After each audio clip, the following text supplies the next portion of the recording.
प्रिशूचा पहिला बड्डे म्हणून तिची आजी खास गावावरून आली होती आणि येताना बापरे एवढ्या सारे मिठाई घेऊन आली होती ना ती.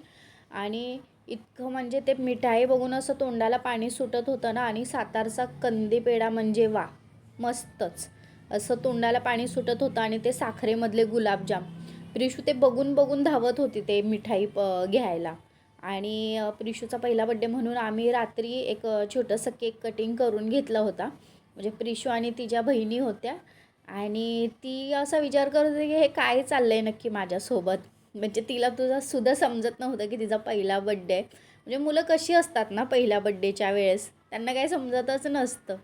ते त्यांचा हात पकडायचा, केक कटिंग करायचं आणि मेणबत्ती पण आपणच फुकायची. ती आपलं केक खात होती छोटा छोटासा. दुसऱ्या दिवशी सगळे आले आणि सगळे बघून ती अशी एकदम रडायलाच लागली. मला वाटलं ही खूप एन्जॉय करेल, आता थोडीशी मिक्स होईल, पण तसं काय झालं नाही.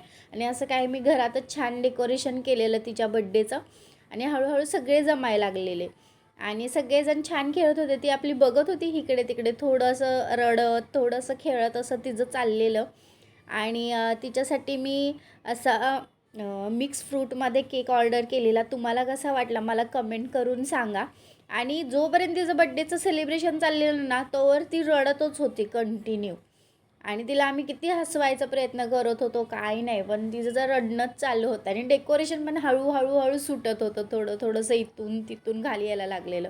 कारण केक कटिंग करेपर्यंत ना खूप वेळ झाला होता. तर असं होतं आमचं सेलिब्रेशन. तुम्हाला कसं वाटलं नक्की सांगा.